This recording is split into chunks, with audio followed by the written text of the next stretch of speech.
Yo les amis, c'est Yami et aujourd'hui on se retrouve pour une petite game de Heroes of Armor Watch 2, game où du coup on a eu notre première win et on passe enfin en NG plus 1. Donc ça arrive après, allez je dirais 15-16 heures. Le perso du coup est niveau 20 qui est le cap en NG0 et entre temps j'avais farmé un petit peu avec le rogue. Je crois que j'ai monté mon rogue niveau 10, ça m'a pris 2 games histoire de gagner un petit peu de stats supplémentaires, puisque comme je vous avais expliqué, tous les persos que vous avez sur votre compte vont donner des stats passives à tous les autres personnages. Et donc quand vous faites monter votre rogue, vous gagnez du gold gain, qui est à mon sens sûrement le truc le plus important du jeu, puisque vous utilisez du gold pour payer les méta-progressions sur votre personnage. Donc voilà, si vous avez quelque chose à faire en termes de farm, je vous conseille d'aller monter un rogue à côté de votre main. Et à part ça, ça a dû me prendre... Je crois que ça, c'est la 5e game. Non, c'est la 4e game avec le ranger. Donc, si vous êtes un peu performant, vous devriez pouvoir avoir votre win relativement vite. Du coup, à partir du NG plus 1, le cap passe à 25. Et on peut continuer à jouer en NG0, donc on peut farmer en étant fort et gagner des ressources pour pouvoir level nos autres persos. Donc c'est ce que je vais faire. Je pense que la prochaine vidéo sera sûrement une vidéo où je serai NG plus 1, NG plus 2 ou plus 3 plutôt. Et je vous montrerai d'autres personnages, histoire que ce soit un petit peu plus intéressant à regarder. Donc voilà, voilà. N'oubliez pas, si ça vous a plu, abonnez-vous à la chaîne. Et surtout, rejoignez-nous sur la chaîne Twitch, twitch.tv/les_doseurs. Évidemment, le record a été fait en live avec la commu. Et sur ce, enjoy la vidéo. Peace. Biome et tout ça. Mais tu n'es plus capé en termes d'XP, donc tu peux continuer à level up. Tu peux gagner du coup des stats en plus. Et avant, la différence principale qu'il y avait, c'était que... à partir du moment où tu augmentais ton NG+, tu avais aussi plus de gains de ressources, tu vois, pour les Meta Currency et tout ça. Donc, naturellement, le jeu te pousse à aller vers le NG supplémentaire. Au moment où tu bats le boss dans le NG courant, tu débloques le NG d'après. Et si je me rappelle bien, tu peux lancer des games dans des niveaux inférieurs. Donc si tu veux juste faire des runs de farm pour de l'argent ou des trucs comme ça, alors que tu es déjà un NG plus élevé que... alors je sais pas, là, disons on clear le NG0, je pourrais quand même faire des runs en NG0. Si je dis pas de bêtises.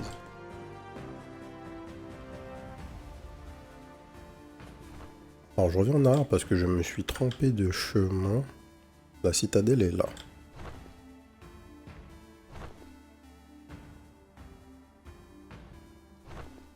C'est un système qui existait plus ou moins dans Heroes of Armor Watch 1. Donc hop, tu viens.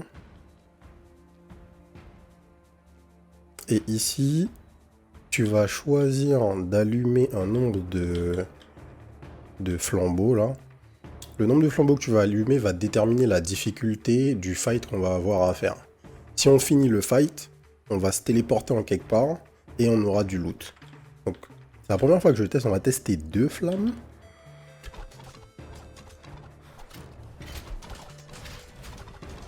Je sais pas si on est assez fort pour faire ça ou pas. Mais du coup, donc ce système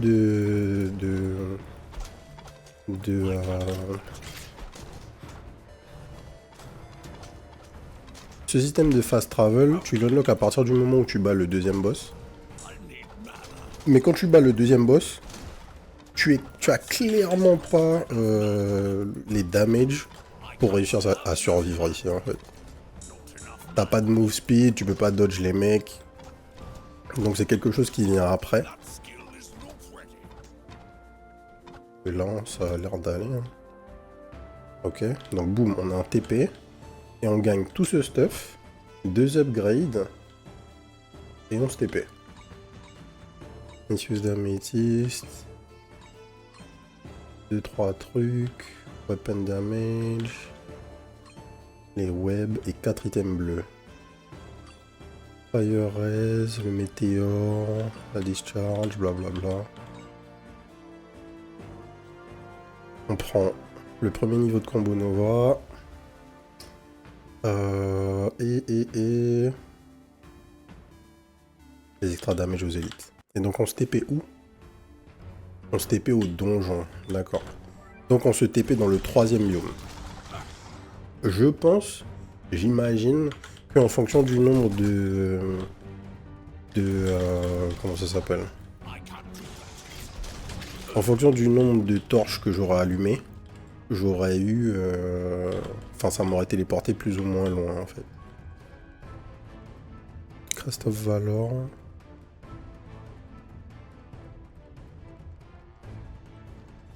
Prendre ça...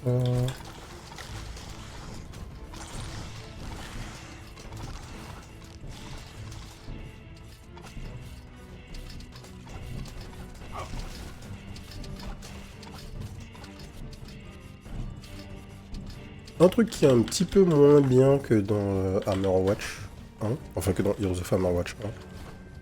Dans Heroes of Hammerwatch 1, il y avait pas mal de sortes de petites énigmes, des mini-jeux, qui étaient présents et que tu pouvais faire pour gagner du stuff, pour aller chercher des coffres, ce genre de trucs.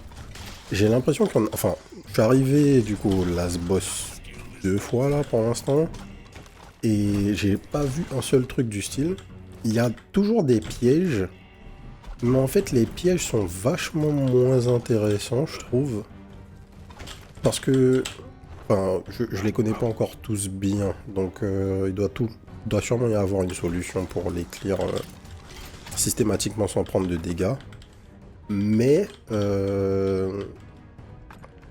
c'est un élément de gameplay qui était beaucoup plus intégré au jeu. Dans Heroes of Hammerwatch 1. Et c'est dommage de l'avoir pas laissé, quoi, parce que c'était cool. Je me rappelle, il y avait un mini-jeu dans Heroes of Hammerwatch 1. C'était... Comment je vais expliquer ça? C'était une sorte de tic-tac-toe ou de puissance 4 tout seul, quoi. Et le jeu était tellement... Enfin, le mini-jeu était tellement cool que... à l'époque, il y avait eu des mecs sur Reddit qui avaient fait une version offline du jeu pour que tu puisses t'entraîner à le faire, si tu voulais le faire. Et je me rappelle que je m'entraînais à faire ça. Enfin, j'avais appris à faire l'énigme parfaitement au taf. Il y avait une version flash. Il y avait une version flash du truc. Et je dosais ça au taf pour réussir à le faire instantanément dans mes games. Typiquement le genre de mini-jeu que j'aime, quoi. C'était là, t'as un mini-jeu où c'est un vrai truc que tu peux masteriser. Et t'avais pas mal de petites choses comme ça, du coup, dans le 1, qui ont l'air d'avoir disparu.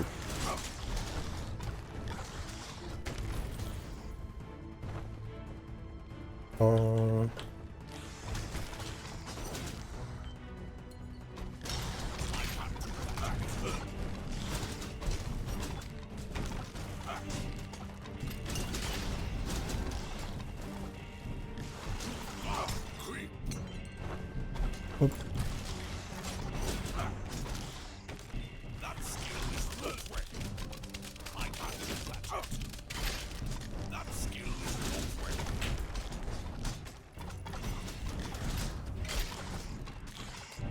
Tu as fait Chronicon? Non.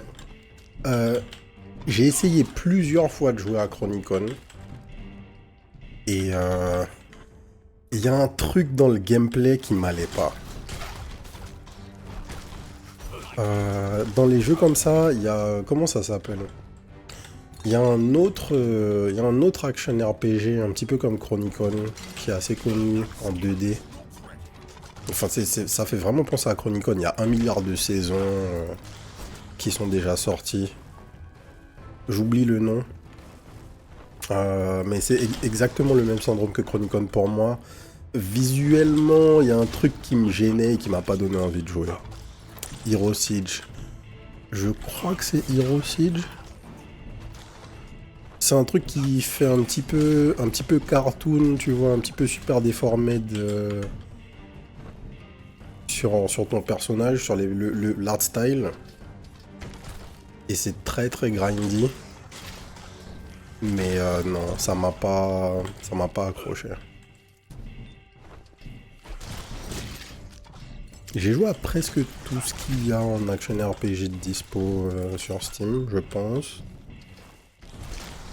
Dans les trucs relativement récents ou indés qui sont bien, le truc le plus cool pour moi, c'est d'assez loin The Slormancer.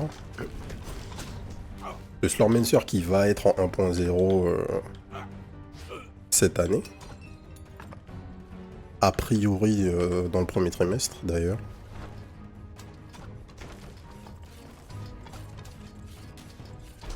Qui pour le coup est vraiment un très très très bon jeu.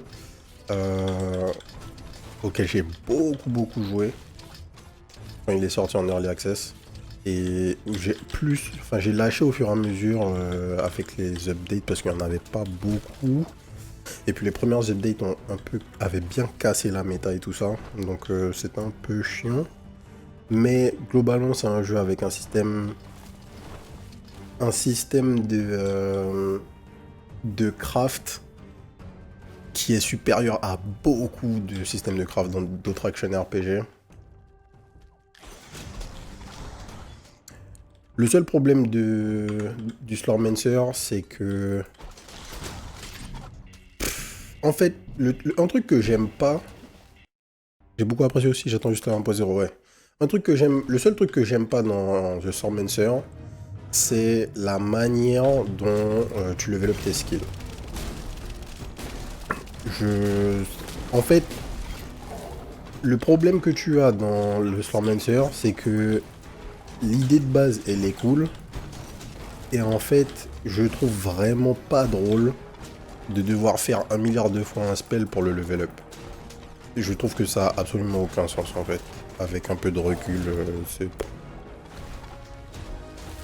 Ça te force à...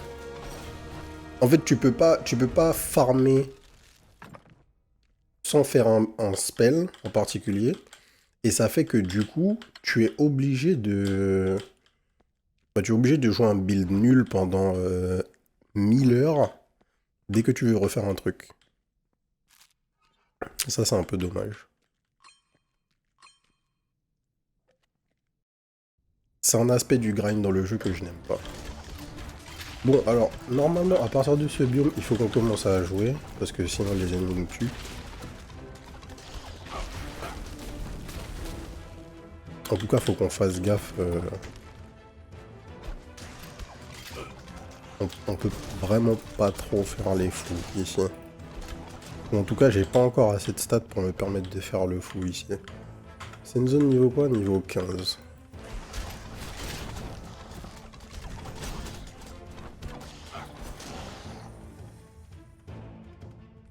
Et... alors du coup, à chaque fois que vous allez me voir prendre une upgrade,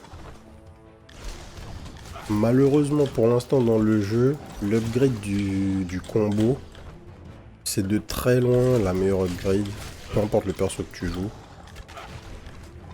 La mécanique même de combo, c'est le truc le plus fort du jeu. Ça, c'était déjà le cas dans Hammerwatch 1. Hein. Mais le souci qu'il y a, c'est que quand tu prends cette upgrade, elle te donne du DPS instantanément. Alors que la majorité des autres upgrades, qui sont du coup des upgrades pour tes passive skills ou tes active skills, te donnent des petits perks, mais les modifiers sont ok. Tu vois, genre, je sais pas, tu vas prendre une upgrade, elle va te donner 10% de damage, tu vois. Ou elle va ajouter des flat cold damage sur un de tes spells. Ok, sympa. Meanwhile, tu prends l'upgrade de combo, Et en fait, tu gagnes des flat damage vénères, puisque chaque upgrade du combo augmente le nombre de projectiles que tu déploies quand tu es en combo. Et c'est quoi? C'est x2 à chaque fois, c'est 8 projos, 16 projos, 24 projos. 24 projos toutes les secondes, juste parce que tu prends une upgrade, alors que à côté, il y a des upgrades qui te donnent 1% increase attack speed par stack de passif que tu as, quoi. Donc ils ont un petit souci d'équilibrage pour l'instant, pour rendre intéressant le fait d'aller chercher certaines upgrades. Le jeu fonctionnait pas comme ça dans... En fait, dans Hammerwatch 1, je me rappelle plus exactement de comment ça fonctionnait, par exemple, pour le combo. Mais je me rappelle que le setup que tu avais avant d'arriver... Enfin, le setup que tu faisais pour ton personnage au hub, il était beaucoup plus conséquent, dans le sens... il régissait beaucoup plus la force et les forces et les faiblesses de ton perso. Je crois pas qu'il y avait ce même système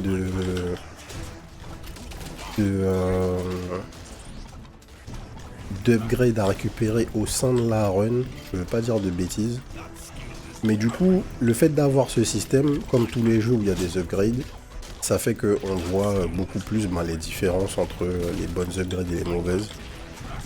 Et pour l'instant, l'upgrade du combo est juste supérieur à tout ce qu'il y a dans le jeu, quoi. Tout simplement.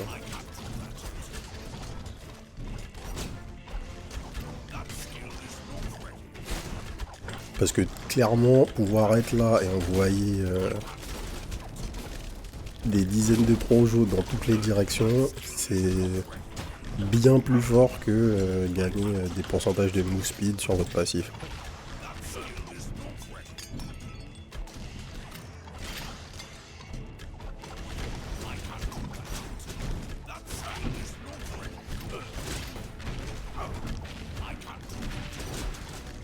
Un truc que je me dis, c'est qu'en fait, j'ai même pas vraiment besoin de fight. Parce que je gagne pas de... En fait, faut que je fight parce que j'ai pas les stats pour traverser les ennemis. Mais fight les ennemis ne me rapporte rien là, en fait. Enfin, ça me rapporte du gold. Le gold, c'est important. Mais fondamentalement, ça me rend pas plus fort pour la run, en fait, de me fight. Alors la sortie est ici.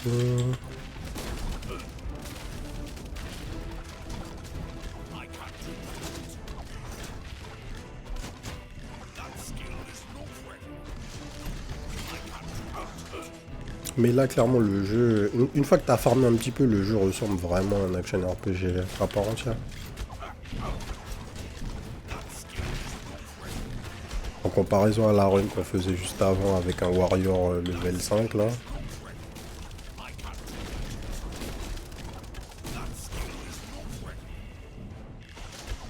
Le perso est legit.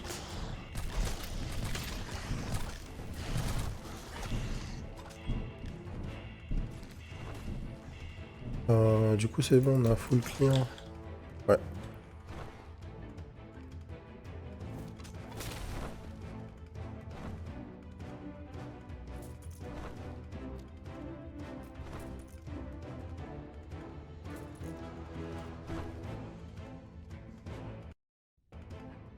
Hop là.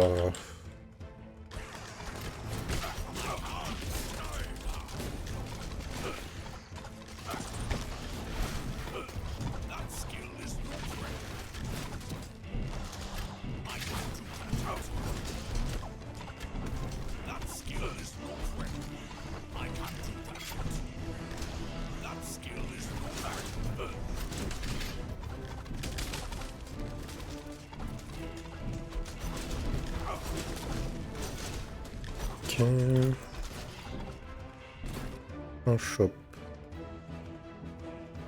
On va acheter 2 items, Tome of Power, Protective Charm. Bon, déjà on prend ça. On prend ça.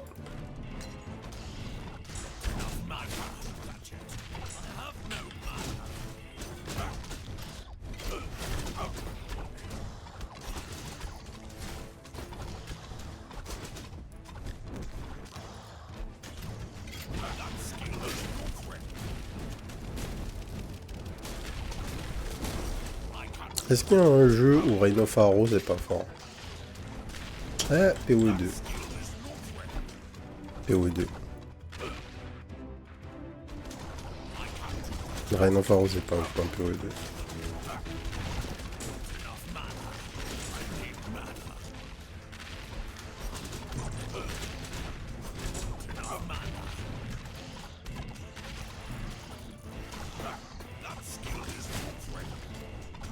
J'allais l'écrire, mais ça se fait rare. Non, mais ouais, c'est ça. C'est très rare quand même. Hein. Fuck.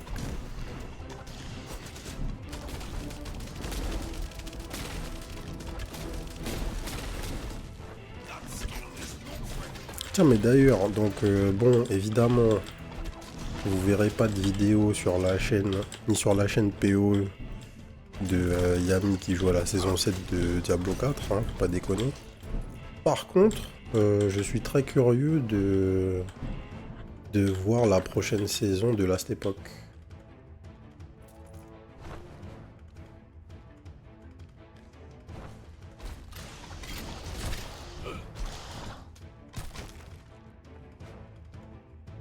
Par contre, pour que je rejoue à Last Epoch, faut qu'il y ait des changements sur les skills.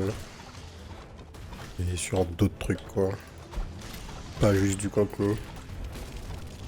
Parce que malheureusement, je trouve le jeu un peu limité en termes de build.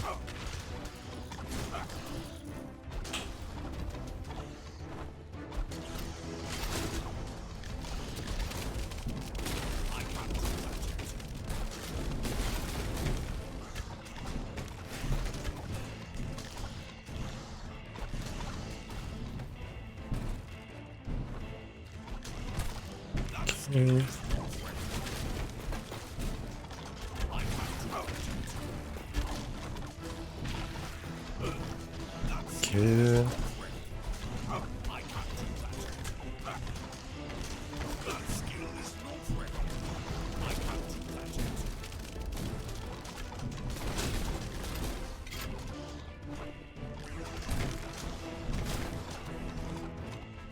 J'adore le jeu, mais il est limité. Le endgame ne me donne pas envie avec ses monolithes. Ouais, c'est ça. C'est tout le problème en fait de ce jeu. C'est que, bon, déjà, la campagne, elle est vraiment chiante. Et personnellement, je suis quelqu'un qui est pas du tout contre le fait de refaire la campagne dans PoE. Et la campagne de Last Epoch, c'est pas possible. Malgré le fait qu'on puisse la skip, c'est chiant. Et ouais, en fait, les monolithes, c'est le summum de... C'est chiantos, en fait, les monolithes. Farmer la corruption... Non, en fait. Donc du coup, ouais, ce serait bien... S'il y a autre chose, je jouerais. S'il y a vraiment un truc qui transforme le jeu, mais sinon... Sinon, on attendra. Le vrai... En fait, là, le vrai jeu... le vrai autre RPG que j'attends, c'est... le truc de Nakon, là. Le truc français, Dragon King. Je suis très très curieux. Et ça, vous êtes sûr de me voir y jouer. Et puis aussi, au final, comment ça s'appelle, Titan Quest. Hein. C'est sûr que Titan Quest, ça va jouer aussi. Titan Quest 2 ? Ouais, ouais. Titan Quest 2, forcément.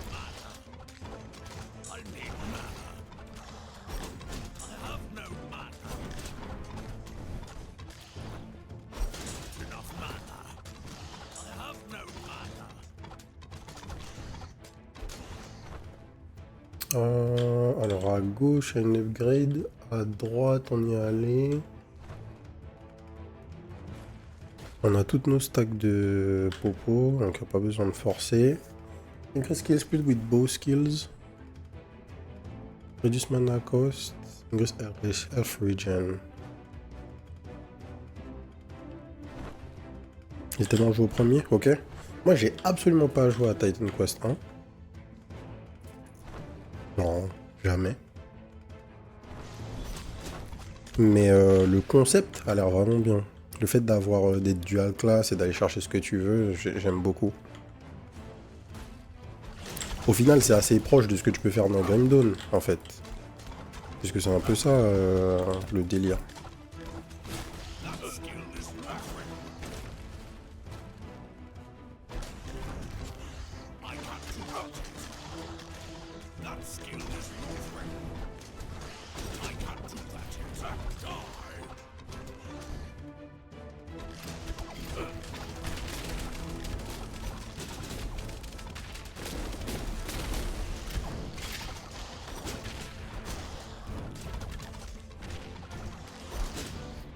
Clairement, Grim Dawn a repris les bases de Tiger. D'accord.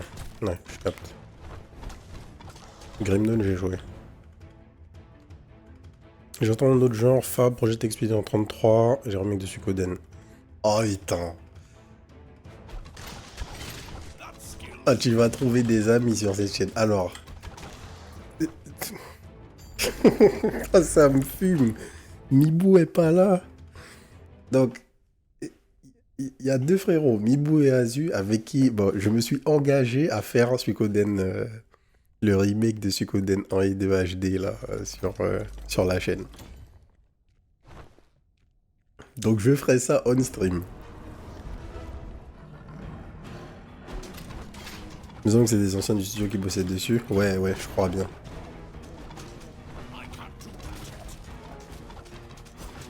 Les mecs me tannent avec Suikoden depuis, ça fait des années que je dodge. J'ai essayé de jouer au 1 et au 2 sur émulateur plusieurs fois, je me suis endormi. Là, ils m'ont forcé la main pour que j'aille jouer au remake HD, je vais pas pouvoir y couper.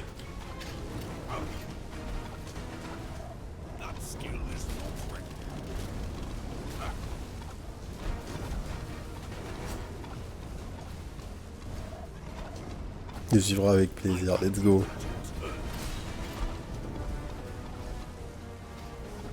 Oh là là, on a trouvé d'autres aficionados de Suikoden, mon dieu. Ben, en fait, à la base, moi j'aime beaucoup les JRPG. Mais comme j'en parlais avec Mibou et d'autres gens sur la chaîne, on a souvent eu le débat. C'est juste que c'est un genre qui se fait vieux dans ses codes. Et j'ai du mal avec les RPG les JRPG des années 80 90. Enfin 90 plutôt. C'est lent à démarrer. C'est plutôt chiant. Les histoires sont pas forcément insane. Récemment, on a eu des remakes de jeux, enfin, ou des nouveaux jeux très sympas. Genre Chain Echoes, notamment, que j'ai vraiment aimé. Ou Sea of Stars dans un autre aspect. Mais du coup, je trouve que les JRPG, là, il faut qu'ils se renouvellent, quoi, en gros. C'est ça, principalement, qui fait que, bon, je joue pas trop. Me voir jouer à Suikoden 1, c'est vraiment parce que j'ai dit que je m'engageais à le faire, quoi. Sinon, je l'aurais jamais fait.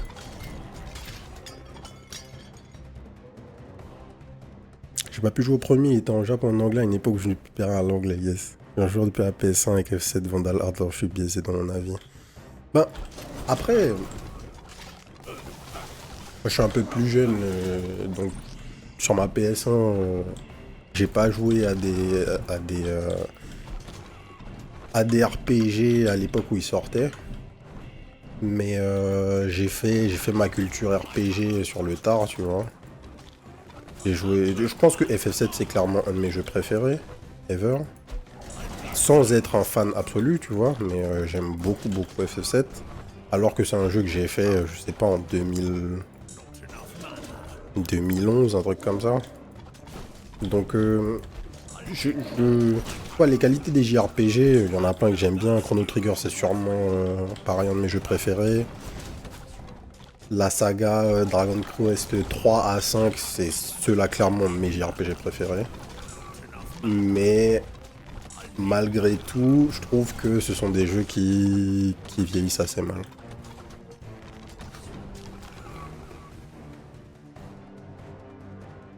Ah bah je passe là que on va vraiment s'entendre. Ah bah gars. De toute façon, je pense que Je pense que la grande majorité des gens qui regardent cette chaîne ont des centres d'intérêt communs. De par le fait que, en vrai, si tu t'intéresses aux jeux indés, c'est parce que tu recherches... En tout cas, moi, c'est pour ça que j'ai commencé à m'intéresser aux jeux indés. La majorité des gens qui jouent à des jeux indés, ils sont intéressés par le jeu indé parce qu'ils trouvent pas ce qu'ils recherchent dans le jeu mainstream actuel. Et les gens qui trouvent pas ce qu'ils recherchent dans le jeu mainstream actuel sont des gens qui jouaient aux jeux vidéo il y a déjà 20 ans, quoi. En gros. Au final, tu prends 90% des abonnés, on joue au même jeu. On est d'accord sur les mêmes trucs, tu vois, il y a des petites variances, mais bon. En fait, le média commence à être assez vieux pour qu'il y ait vraiment des divergences entre ce qui est mainstream et ce que une certaine partie de la population des joueurs aime ou pas. Et bon. Malgré tout, enfin, visiblement, on commence à se faire vieux. C'est ça le constat, en fait.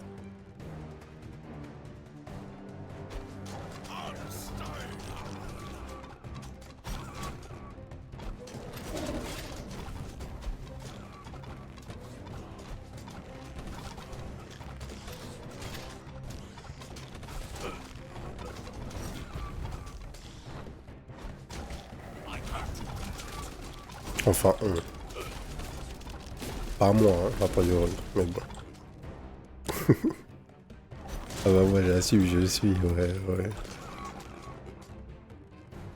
Tranquille. Je m'accroche à la vingtaine. J'ai encore une année, laisse-moi.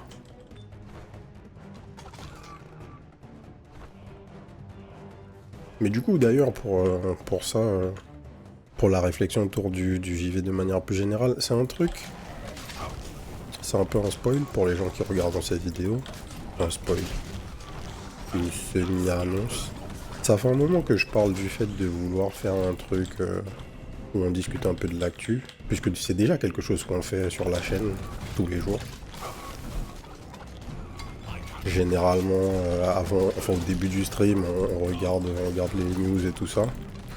Donc je pense que, on est en train d'essayer de bosser sur un truc avec un autre frérot de la chaîne, sur un petit format où on viendrait discuter un peu de l'actu. Pas forcément indé. Ça permettrait de faire plusieurs trucs. Ça permettrait déjà de faire un truc que j'ai envie de faire depuis un moment. C'est un format où je partage sur la chaîne les sorties qui m'intéressent en amont pour que vous ayez une visibilité sur ce qui va arriver en termes de découverte dans le mois ou dans la semaine en fonction de ce que je fais, quoi. Et ça permettrait de faire ça. La deuxième chose, c'est que ça permettrait de parler de JV de manière plus générale. Parce qu'on a toujours des trucs à dire et j'aimerais bien partager, profiter de la plateforme pour partager mon avis un peu plus. Donc ça arrive. Ça y travaille doucement là. Ça devrait plus être très long avant qu'on ait le premier épisode. Hopefully d'ici début février, mi-février, ça sera un peu sur pied. Je sais pas qu'est-ce que ce sera comme en termes de récurrence. Est-ce que ça sera hebdo? Ça sera sûrement un truc relativement court, peut-être 15-20 minutes grand max. Et sur un format hebdo ou bi. Merci beaucoup. C'est bon. Est-ce que vous avez déjà goûté des... Comment on appelle ça? Un croissant roll? Un roll. C'est une sorte de pâtisserie... Enfin, c'est une sorte de croissant. Enfin, c'est un croissant. Un truc avec une pâte feuilletée, machin. Mais c'est un... Bah, c'est un roll, quoi. C'est un cercle. C'est un croissant fourré en cercle. C'est pas un truc bon pour la ligne, ça.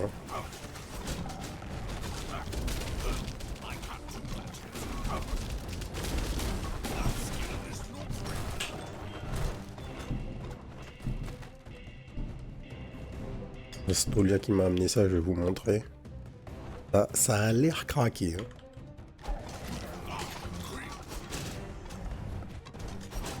On va voir si ça suit.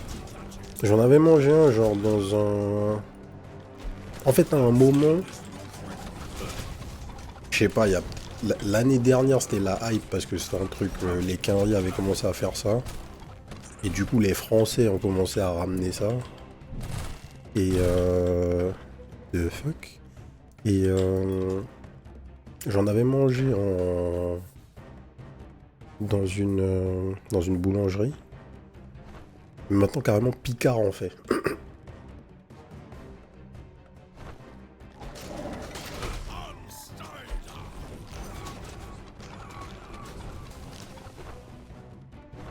On va te donner le verdict.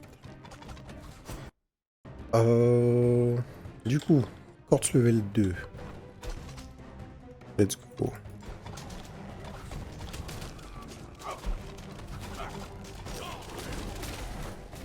J'ai eu une coupure du stream. J'aimerais faire une partie échange avec tes abos, faire un nouveau format.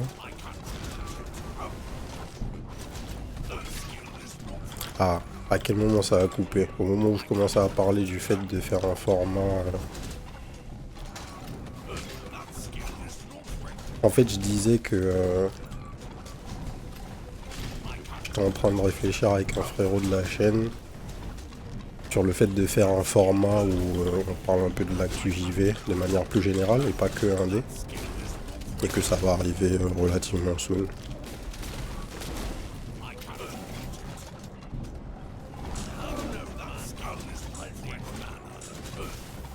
Un truc où déjà je peux partager les jeux qu'on va découvrir sur la chaîne dans la semaine, dans les 2 semaines, dans le mois, tu vois. Et accessoirement avoir la possibilité de parler du jeu vidéo de manière plus générale, puisque c'est déjà quelque chose que je fais tout le temps.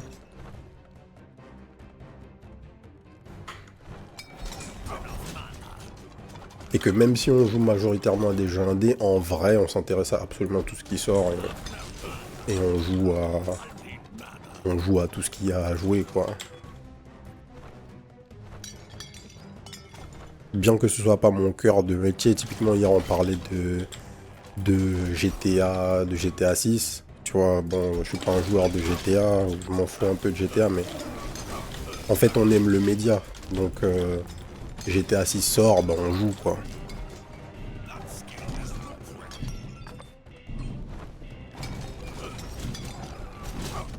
Ne serait-ce que pour pouvoir se faire notre propre idée.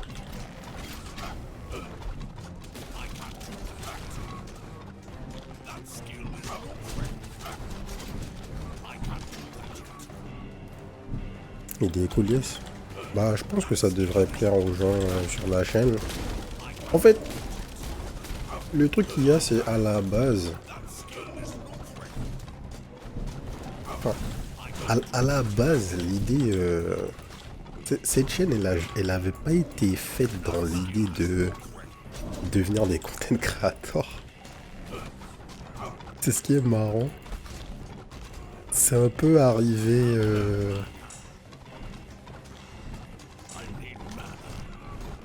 Comment dire? C'était pas l'idée initiale, quoi, tu vois. C'est arrivé un peu par la force des choses. Mais au final, j'aime bien ça. Et plus ça avance, plus j'ai envie de le faire vraiment, tu vois, partager... Vraiment partager ce que je veux faire, ce que j'aime faire. Parler plus du JV, parce qu'en fait, de base, on est des groupes de doseurs, on est plein de potes. On a un gros groupe de potes où, genre, vraiment, on parle daily de jeux vidéo constamment. On a des potes qui sont dans le milieu pro, dans ça. On a notamment des frérots qui ont un magasin de jeux. Donc autant l'aspect économique du JV que l'aspect purement jeu. Le gameplay, c'est un truc... bah, si tu regardes la chaîne, tu sais que c'est mon dada. Le design, c'est un truc qui m'intéresse. Vraiment le jeu vidéo de manière transverse, donc du coup, en parler a du sens, je pense. Parce qu'à mon sens, toute personne devrait faire avant de juger comme des moutons. Ouais, bah c'est ça. En fait, je pense que l'idée globale du truc, c'est surtout ça. C'est genre, frère, si on aime un truc, bah viens, on essaye de comprendre, quoi. On essaye d'en parler. Ça nous fait pas chier de parler d'un truc qu'on kiffe. Que l'on kiffe, quoi, normalement.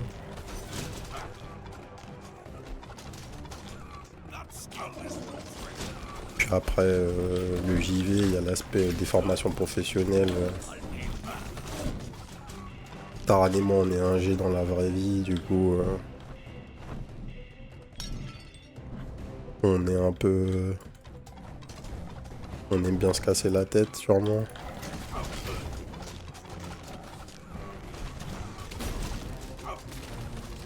Donc c'est un truc qui a toujours un peu tombé sous le sens de faire du JV sérieusement, entre guillemets.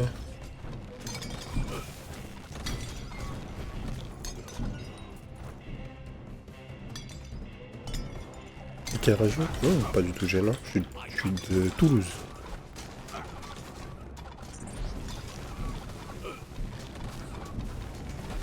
Je suis dans la région de Toulouse. À la base, j'étais sur Bordeaux.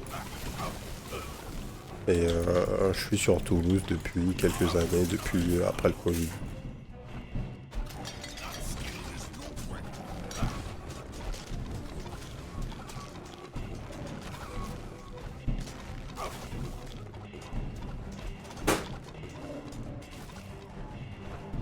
Ok.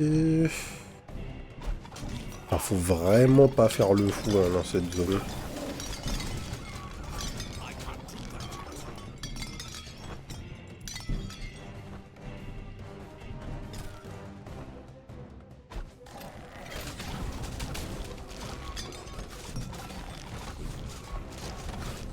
Je pense que ce qui rendrait le truc vraiment strong, c'est que j'ai la CDR. Je crois qu'il y a très peu de moyens d'avoir de la CDR dans le jeu.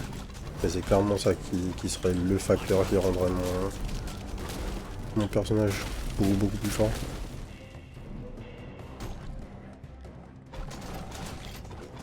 Plutôt le sud quand même, t'as pas d'accent, c'est... Ouais, enfin, alors, du coup plus précisément, j'habite à Toulouse. Mais je viens pas de Toulouse. Je viens de Guyane française, à la base. Je suis venu en métropole pour les études, et puis je suis resté. Mais j'ai beaucoup vécu à Bordeaux. Depuis que je suis gamin. J'ai fait des allers-retours, j'avais de la famille dans la région. Donc, si je dois me considérer de quelque part, je dirais que je suis bordelais. Après, le fait d'être guyanais, évidemment.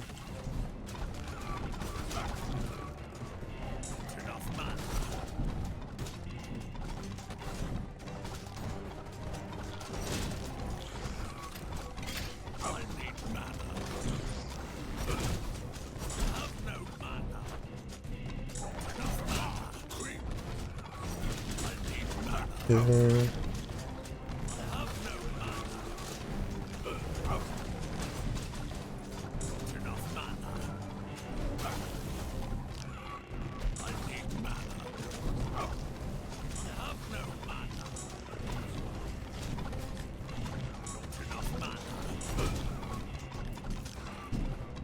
Enfin.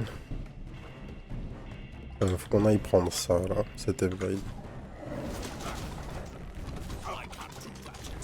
On peut laisser des trucs, mais on peut absolument pas laisser les upgrades par terre.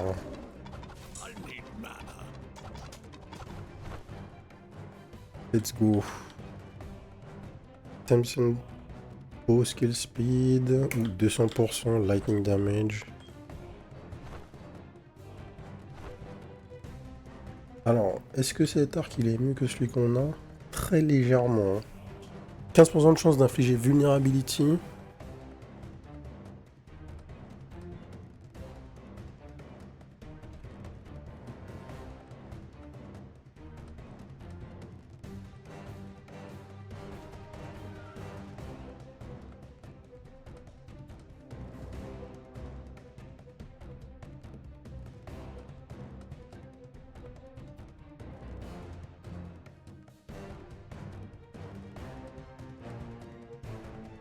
Un on-kill, chance inflige vulné. Ok, on va partir sur ce setup.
Euh,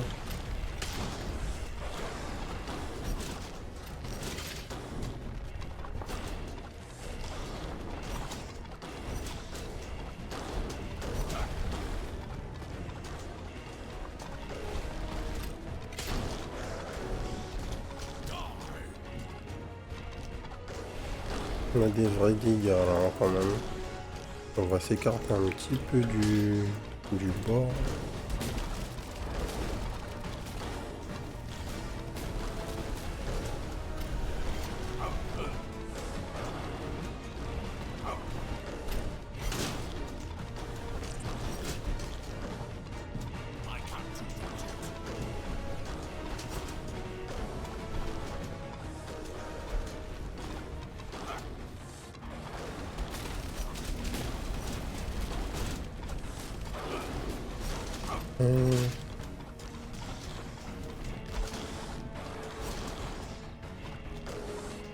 J'essaie de finir le boss sans avoir à utiliser de popo, ça m'arrangerait.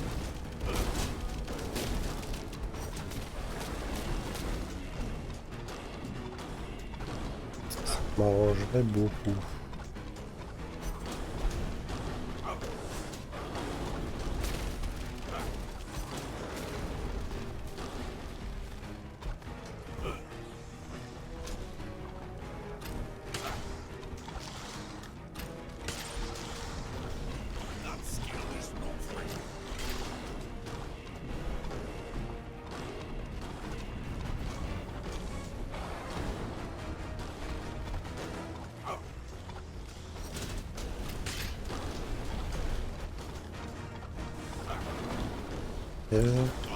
Faut bloquer contre un pilar en bon point, ça.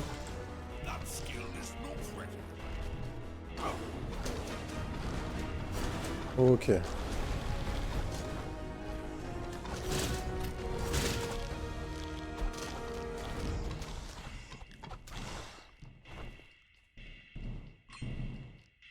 Codex of Power. Ouais, beaucoup de flat. Let's go.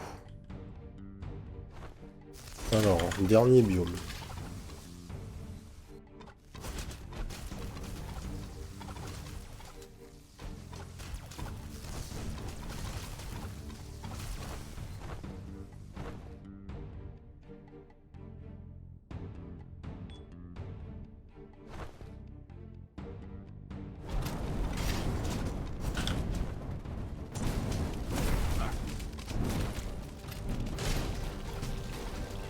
Ok.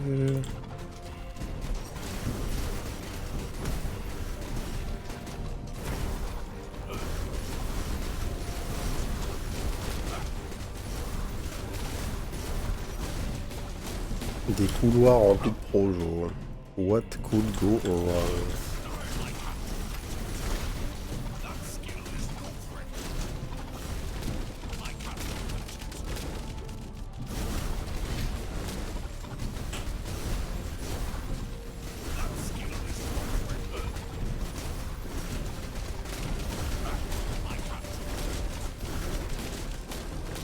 Ok.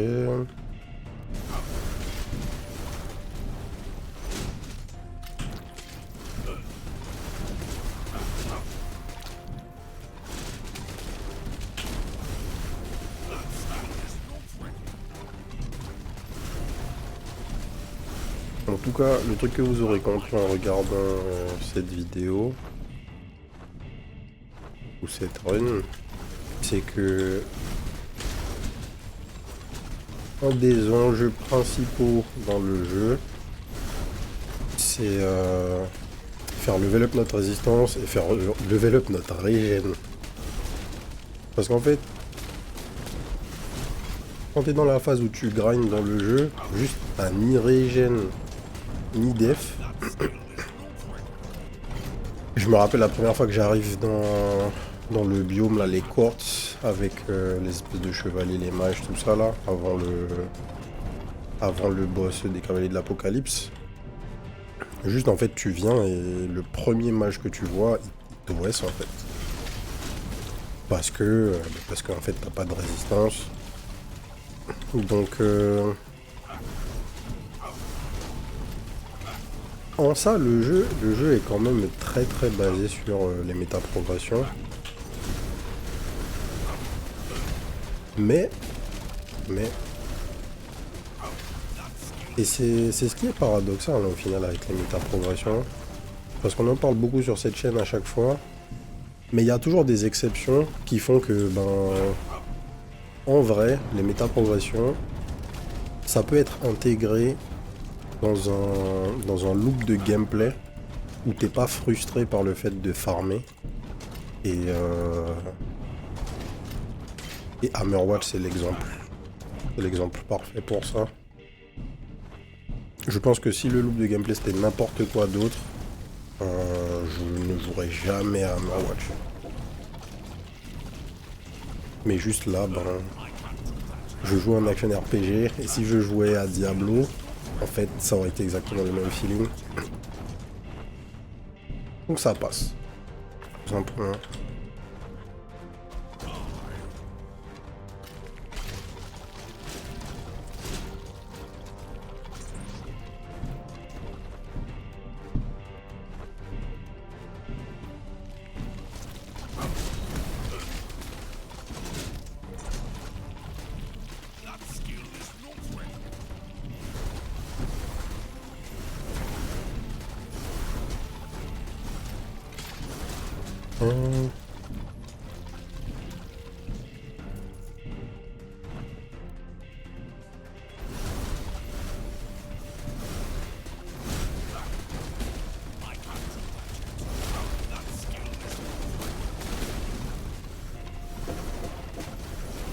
Nice.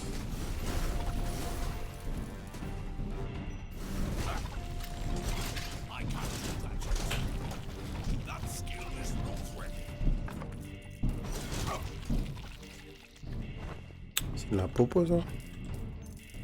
Bien. On va la garder. On va revenir recharger nos popos avant d'aller voir le boss.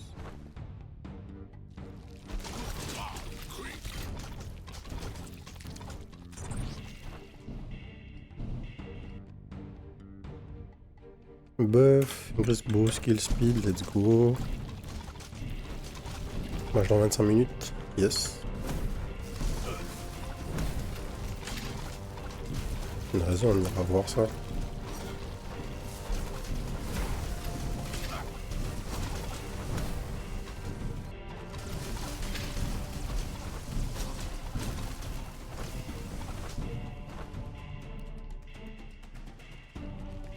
Je ferai la vidéo en live du coup sur les choses qui changent.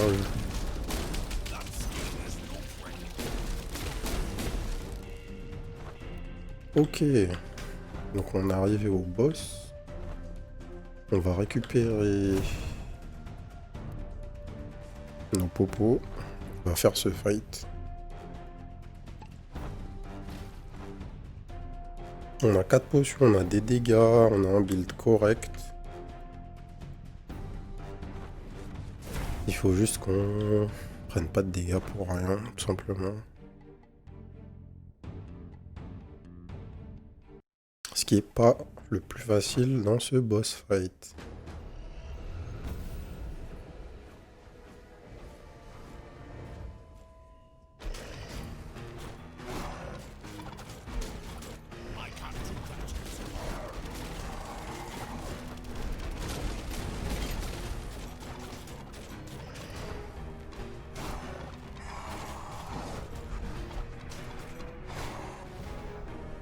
Bien.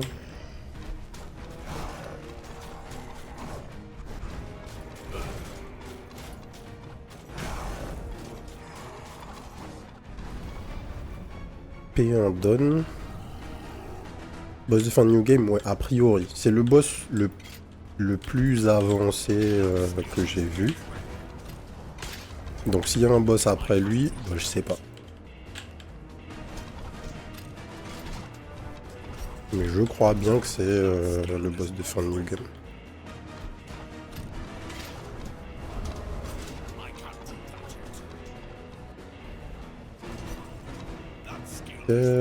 On dodge raisonnablement.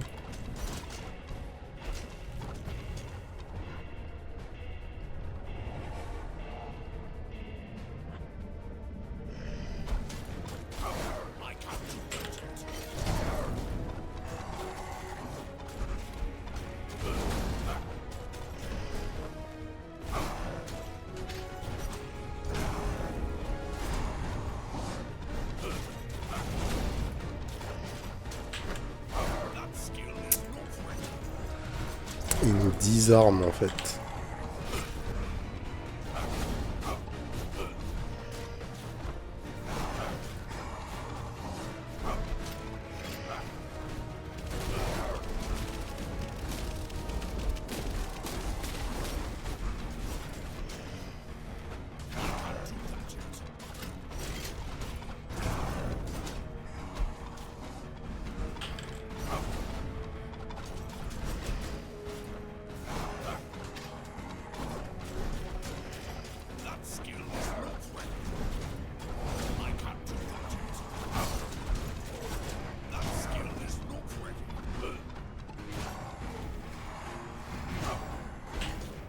What the fuck?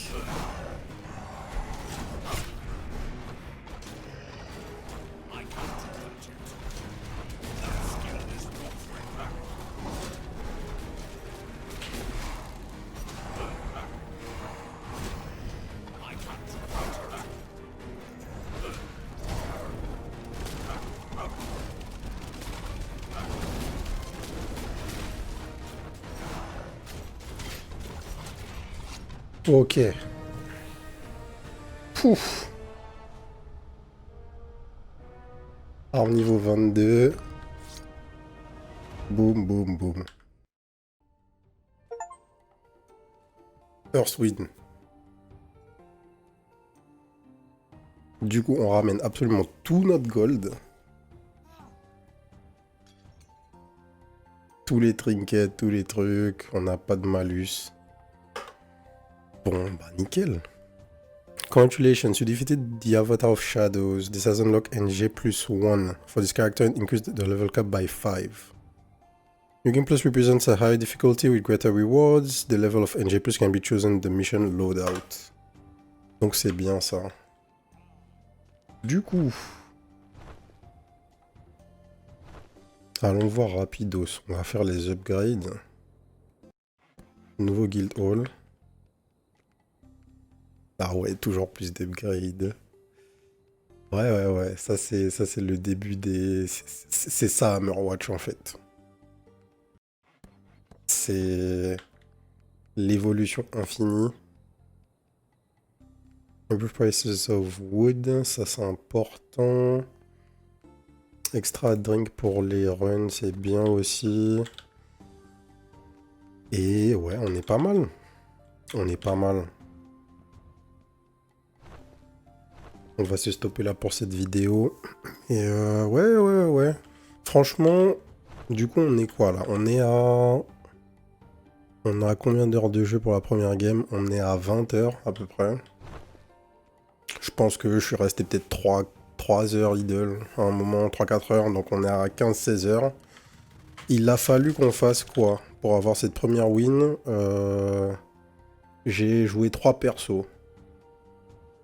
Ouais, j'ai fait une run avec le sorcier, mais ça compte pas. Donc j'ai fait 5 runs à peu près avec le ranger, 4 ou 5. J'ai fait 2 runs avec le rogue, qui a augmenté mon gold gain, qui je pense est un des trucs les plus importants. J'ai fait une run avec le warrior et j'ai fait une run avec le sorcier. Ces deux trucs-là sont pas extrêmement importants.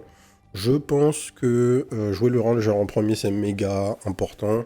Si vous voulez jouer des persos qui ont de l'attaque power. Si vous voulez jouer des mages, jouer le wizard sera le truc le plus important. Puisque du coup, quand vous allez les level up, tous les autres persos vont bénéficier de leurs stats. Donc voilà. Je pense qu'on est prêt pour aller push encore plus loin en NG+, du coup.